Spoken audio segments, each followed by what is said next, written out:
Hello learner. तो आज हम लोग भारत इज माय होम जो डॉक्टर के स्पीच कलेक्शन है उसको हम लोग आज स्टडी करेंगे।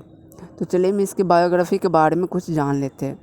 Doctor Zakir Hussain born in 1897, died in 1969, born in Hyderabad, was one of our greatest freedom fighter as well as an eminent educationist.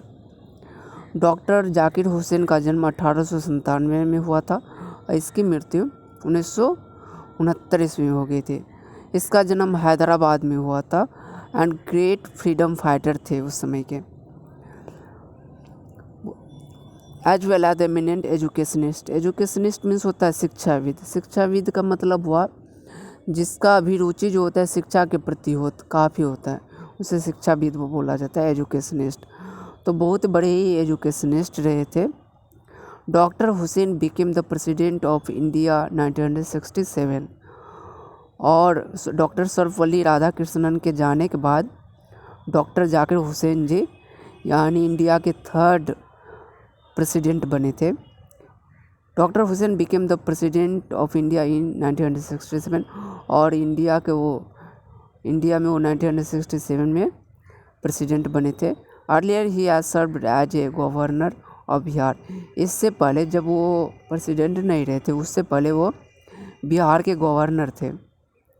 Bharat is my home is extracted from the speech given in 1967 after taking the oath as a president. और ये जो है Bharat is my home यह speech collection है जब doctor Zakir Hussain जो 1967 में दिए थे, जब वो प्रेसिडेंट के शपथ ग्रहण समारोह में थे, उस समय जो स्पीच दिए थे उसी का कलेक्शन है, उसी का एक संग्रह है। In this first speech as president of India doctor Zakir Hussain pledges himself to the serve of totality of Indian culture. इसमें बताते हैं इन द फर्स्ट स्पीच, उसमें फर्स्ट स्पीच में ही एज प्रेसिडेंट ऑफ इंडिया एक इंडियन प्रेसिडेंट के नाते और प्रेसिडेंट होने के चलते डॉक्टर हुसैन प्लेज हिमसेल्फ उसने शपथ लिया to the service of the totality of Indian culture, क्योंकि इंडियन कल्चर को हम क्या करेंगे, सर्व करेंगे। इंडिया की धरती को हम क्या करेंगे, मान सम्मान देंगे और जो भी यहाँ पे रूल एंड रेगुलेशन है मैं उसको सही करने का काम करूँगा, इम्प्रूवमेंट करने का काम करूँगा। I must confess that I am overwhelmed by the trust my people have placed in me by the electing me to the highest office in the land। और यहाँ पे बताते हैं I must confess, मैं अब स्वीकार करता हूँ। confess मीन्स होता है स्वीकार करना, कि I am overwhelmed। overwhelmed means होता है भाव विभोर हो जाना, काफ़ी खुश होना।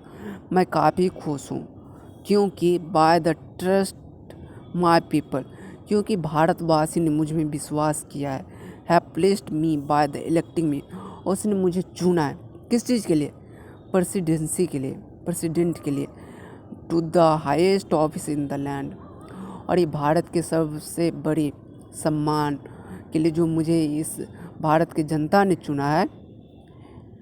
नेक्स्ट में बताते हैं doctor Radhakrishnan brought to the presidency a mental equipment. और डॉक्टर राधाकृष्णन जो थे वो भारत के 2nd प्रेसिडेंट रहे और 3rd जो रहे थे डॉक्टर जाकिर हुसैन। और फर्स्ट कौन है आप लोग मुझे बताइए कमेंट में लिख करके, यानी भारत के फर्स्ट प्रेसिडेंट कौन रहे हैं। तो नेक्स्ट में हम लोग आते हैं जब हम लोग 5 सितंबर जो टीचर्स डे मनाते हैं डॉक्टर राधाकृष्णन के जन्मदिन पे मनाते हैं। तो बताते हैं कि doctor Radhakrishnan brought to the presidency, उसने प्रेसिडेंसी को लाया अब मेंटल इक्विपमेंट, एक मेंटल इक्विपमेंट के रूप में। अब मेंटल इक्विपमेंट का मतलब होता है एक बदलने वाला सोच। जब वो प्रेसिडेंट रहे थे तो उसने एजुकेशन के प्रति और भारत के प्रति उसका रुझान काफ़ी रहा था। उसने उस समय के एजुकेशन सिस्टम को ही चेंज कर दिए थे, यानी काफ़ी उसने प्रभाव डाले थे एजुकेशन सिस्टम पे। तो ये बताते हैं उसने मेंटल इक्विपमेंट मीन्स क्या, उस समय के बदलने वाले स्थिति में एक आइडिया लाए थे and a degree of erudition और विद्वता and wealth of experience rarely to be found anywhere. उसने विद्वता लाए थे और काफ़ी एक्सपीरियंस लाए थे जो कहीं मिलना मुश्किल ही था।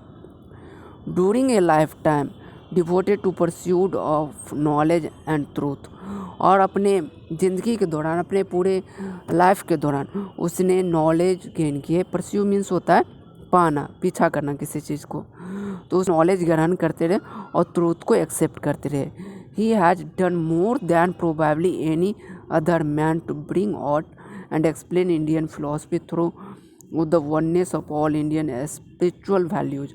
और बताते हैं he has done more than probably any other man, और किसी दूसरे के प्रति उसने काफ़ी उसका योगदान रहा to bring out explain Indian philosophy, Indian philosophy को एक्सप्लेन करने में, इंडियनाइजेशन को दिखाने में। जब हम इंडियन सिविलाइजेशन और कल्चर को स्टडी करते हैं तो वहाँ पे गांधी जी बताते हैं कि इंडिया का कल्चर जो है कैसा है, यानी अदर कंट्री की अपेक्षा यहाँ का जो कल्चर है काफ़ी अस्थायी। उसने कंपेयर किया रोम, इटली, ग्रीक, इसका जो सिविलाइजेशन है समय के अनुसार ढह गया, मैटेरियलिस्टिक हो गया है, लेकिन अभी भी इंडियन सिविलाइजेशन कल्चर जो है बचा हुआ है। तो वही बताते हैं यहाँ पे सर्वपल्ली राधाकृष्णन ने कैसे इंडियन कल्चर और फिलॉसफी के बारे में बात की है। Through the oneness of all the true spiritual value, और कैसे एक इंडियन कल्चर में से हिंदू, सिख, ईसाई सब एक साथ मिलकर रहते हैं। He has never lost his faith in the essential humanity, और वो अपना फेथ कभी वो ह्यूमैनिटी में कभी नहीं खोया। Of a man he has himself has never ceased, वो अपने आप को कभी रोका भी नहीं। To champion and right of all man to live in dignity, कि ऑल मैन किस चीज़ से जिए, डिग्निटी से जिए एंड जस्टिस से जिए, एक यानी न्यायपूर्वक जिए।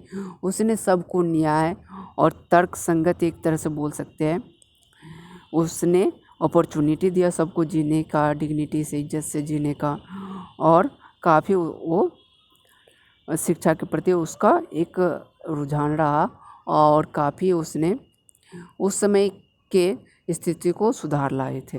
नेक्स्ट लाइन में देखते हैं, I can only assure my you that, मैं आपको निश्चित करता हूँ, I enter this office in spirit of prayerful humanity, और मैं इस ऑफिस में, मैं ये राष्ट्रपति का पद एक प्रेफुल रूप में, एक ह्यूमैनिटी के रूप में ग्रहण करता हूँ, एंड टोटल डेडिकेशन, और पूरा डेडिकेशन के साथ, पूरा लगन के साथ। I have just taken an oath of a loyalty to a constitution of India, और इंडियन कॉन्स्टिट्यूशन के प्रति मैं पूरा लॉयल रहूँगा। ठीक है, नेक्स्ट लाइन में हम देखते हैं, इट इज़ द